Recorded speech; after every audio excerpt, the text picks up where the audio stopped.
We'd gone on this operation. There was about 6 Green Berets. There was a particular terrorist leader that we had been tracking for years. He had been the sort of individual that put suicide vests on children, on mentally handicapped females. Just a genuinely horrible human being. All of a sudden, explosion goes off and gunfire starts. And as I'm going up the line, I see this little pathway leading back. It goes down in this little hide spot that has been constructed. If anybody's down there waiting for you, it's gonna be a bad day.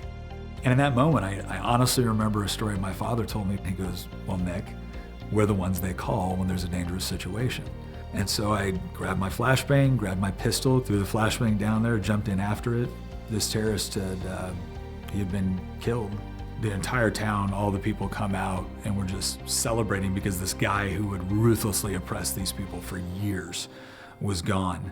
It was one of my proudest moments in the military. Growing up, my mother was a nurse, my father was a police officer. My mom actually got pregnant with me when she was in college. She was actually the beginning of a very promising scholarship. And there was a lot of people advising her to terminate the pregnancy. And my mom, because of her faith, she chose me. I clearly don't know what it's like to be a young woman with her entire life ahead of her to all of a sudden have something that she never anticipated or planned for. But I do know what it's like to be her son. So when I grew up, idolized my dad. You know, he was a police officer, he was a homicide detective. My dad really instilled in me this idea that you have an obligation to protect people. And so it was that idea from my mother, from my father, from my grandparents, this idea that service is a personal responsibility. So I met Nick in 9th grade and we were friends throughout high school. I could take you back to the place I was sitting in the classroom when Tina walked through the door. I knew he was going to the Army because he had already enlisted when he was 17. We ended up getting married May 1st in 1999, so it was less than a year out of high school for both of us. After we got married, we had one day and then he had to leave. Being in the military, I was gone a lot. And you know, military spouses, military wives put up with a lot. So when you are home with your family, you've got to take every single advantage of it, and you've got to find those ways to create moments that they're going to remember and that you're going to remember.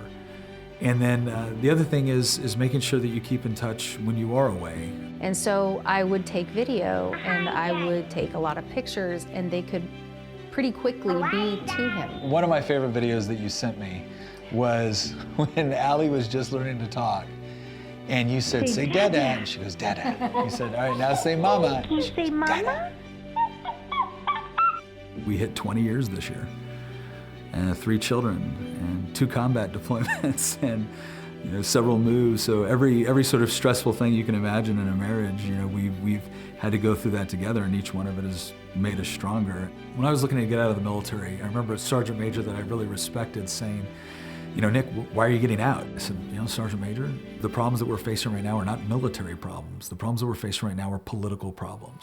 One of the theories that's being pushed very hard right now is this idea of a socialist nation. I know which direction I want the country to go. I want the country to live up to the promise of everything that we see in our Declaration of Independence, everything that we see in our Constitution.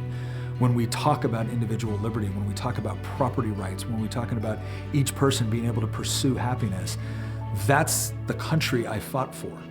That's the country my friends fought for. I was raised with a belief of service. I was raised with a belief that you go to where the fight is. And right now the fight is in Washington, D.C., and it really is a question of what sort of a country do we want to be. If you truly believe that this country is at a crossroads, then we have some difficult decisions to make.